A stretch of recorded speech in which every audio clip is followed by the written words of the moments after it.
Simple astrologer ప్రేక్షకులకు నమస్కారం.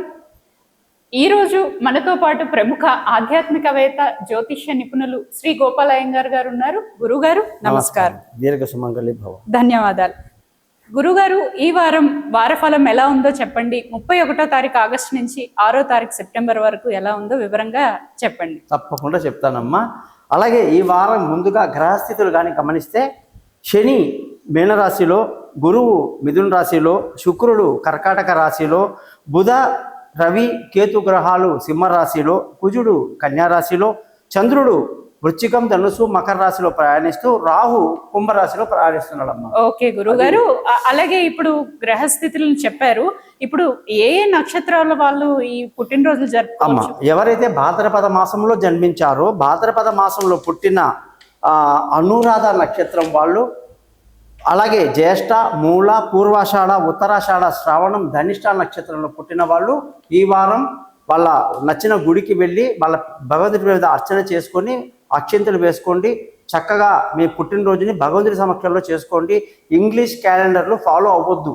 ఆ తర్వాత మీరు కేకులు కట్ చేసుకుందరు కానీ. ఓకే గురుగారు, తప్పకుండా. అలాగే ఇప్పుడు పెద్దలకి పిండ ప్రదానాలు చేసే వాళ్ళు ఉంటారు, వాళ్ళకి ఏ తిథులు కలిసి వస్తాయంట? ఇందులో తల్లి మనకి ఏంటంటే భాద్రపద మాసంలో ఉన్నాం కాబట్టి అష్టమి తిథి 31 నుండి అష్టమి అనమాట.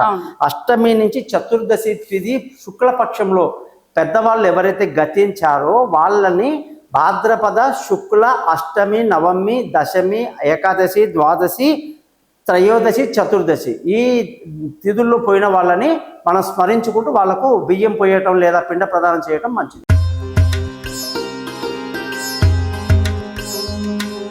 గురుగారు, ఈ వారం సింహరాశి వాళ్ళకి ఎలా ఉంటుందో చెప్పండి. అలాగే సింహరాశిలో మఖ, పుబ్బ, ఉత్తర.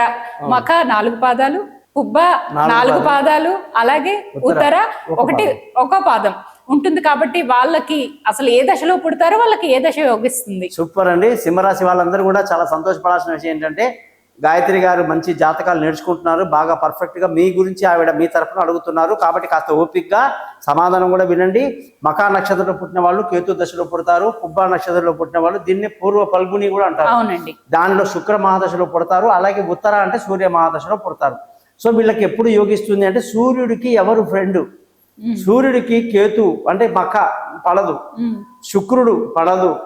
ఉత్తర అంటే సూర్యుడు, మళ్ళీ సూర్యుడి ఉత్తర నక్షత్రం పుట్టిన వాళ్ళకి యోగిస్తుంది. అలాగే ఎప్పుడైతే వీళ్ళకు కేతు దశ శుక్ర దశ పెద్దగా యోగించకుండా ఉత్తర అంటే సూర్యుని యొక్క దశ బాగుంటుంది, చంద్రదశ మళ్ళీ యోగించదు. వీళ్ళకి బాగా యోగించేది కుజ మహాదశ, విపరీత రాజయోగం ఉంటుంది సింహరాశి వాళ్ళకి. కుజ దశ బాగుంటుంది, తర్వాత రాహు దశ 18 ఏళ్ళు బాగానే ఉంటుంది. అలాగా మనం వాళ్ళ జాతకాన్ని బట్టి ఆ యొక్క గ్రహస్థితిని బట్టి చెప్పాలి. సో ఈ వారం ఈ రాశి వాళ్ళందరికీ కూడా సూర్యుడు ఎప్పుడైతే స్వస్థానంలోకి వచ్చేసాడో కర్కాటక నుంచి సింహానికి వచ్చాడు కాబట్టి మహారాజయోగం ఉంది. అనుకున్న పనులు అనుకున్నట్టు పూర్తి చేస్తారు, విందులు వినోదాల్లో పాల్గొంటారు, ఆనందంగా ఈ వారం అంతా గడుపుతారు. ఓకే గురుగారు, వాళ్ళ ధనస్థానం ఎలా ఉంటుంది? చాలా బాగుంది నాన్న. ఇప్పుడే బుధుడు మారాడు, మీ అదృష్టం బాగుంది, ధనస్థానం బాగుంది, కుటుంబ స్థానం బాగుంది, పిల్లల చదువులో మంచి డెవలప్మెంట్ కనిపిస్తారు. ఓకే గురుగారు, అలాగే వాళ్ళు బంధువుల మధ్య రిలేషన్షిప్, అన్నదమ్ముల మధ్య విభేదాలు ఉన్న వాళ్ళు ఏంటి, వాళ్ళకి ఇచ్చే మీరు సలహా? ఇప్పుడు ప్రస్తుతానికి సింహరాశి వాళ్ళకి శత్రువులు మిత్రులు అయ్యే కాలం కాబట్టి ఎటువంటి శత్రువులైనా సరే కాస్త మీరు తగ్గితే వాళ్ళు మీకు మిత్రులు అవుతారు, మీకు సహాయం చేస్తారు. తెలివైన వాళ్ళు మిత్రులతో జీవించాలి, తెలివి లేని వాళ్ళు శత్రువులతో జీవిస్తారు. అది గుర్తుపెట్టుకోండి.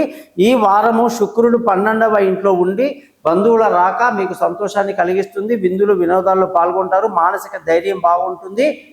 కాబట్టి ఇది అలా కంటిన్యూ చేయడం మంచిది. ఓకే గురుగారు, అలాగే ఇప్పుడు ఇల్లు కానివ్వండి, వాహన యోగం కానివ్వండి, అలాంటివి ఎలా ఉంటుందంటారు? చాలా బాగుందమ్మా. మంచి మంచి కుటుంబంలో మంచి విలువైన వస్తువులు, వాహనాలు, భూములు కొనడానికి అనుకూలంగా ఉంది.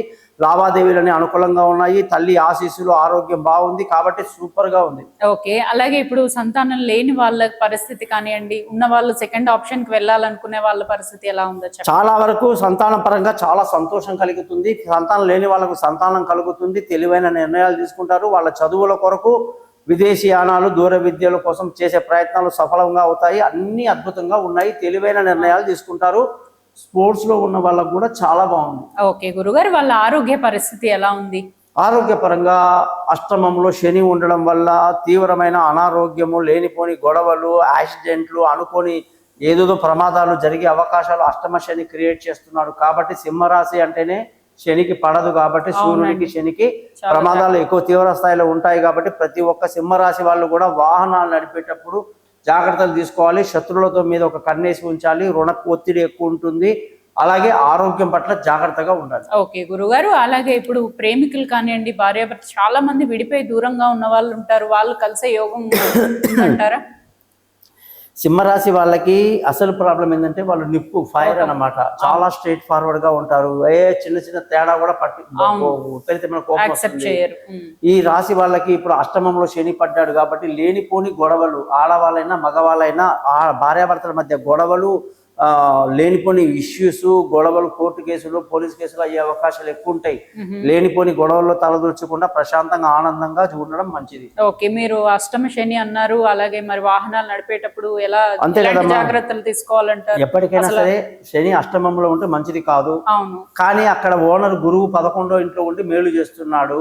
కానీ అష్టమ శని వల్ల జరిగే ప్రమాదాల నుంచి జాగ్రత్త పడడం అనేది సింహరాశి వాళ్ళు చూసుకోవాలి. ఓకే గురుగారు, అలాగే ఇప్పుడు వాళ్ళ తండ్రి స్థానం కానివ్వండి, తండ్రి నుంచి వచ్చే ప్రశంసలు కానివ్వండి, పెద్దవాళ్ళ నుంచి ఎలా ఉంటుందంటారు? సూపర్ గా ఉంది, చాలా అద్భుతంగా ఉంది. తండ్రి నుంచి సహకారాలు బాగుంటాయి. తల్లి, తండ్రి, పెద్దవాళ్ళ యొక్క అత్తగారు, మామగారు, గురువు యొక్క సహకారము, ధర్మ మార్గంలో ప్రయాణిస్తారు, మంచి అదృష్టవంతులు అవుతారు, ఏమీ ఇబ్బంది లేదు. ఓకే గురుగారు, అలాగే ఇప్పుడు కొత్తగా జాబ్ చేంజ్ అవ్వాలనుకున్న వాళ్ళు కానివ్వండి, ఉన్న జాబ్ లో ప్రశంసలు పొందాలనుకున్నా, అంటే ఎంత కష్టపడినా కానీ వాళ్ళకంటూ ఒక గుర్తింపు రాని వాళ్ళు ఉంటారు చాలా మంది, వాళ్ళకి మీరు ఇచ్చే సలహా? అమ్మ, శుక్రుడు వ్యయంలో ఉండడం వల్ల ఉద్యోగంలో ఎంత కష్టపడ్డా సరైన గుర్తింపు ఉండదు. ఇప్పుడు ఉద్యోగాలు మారడానికి అనుకూలంగా లేదు.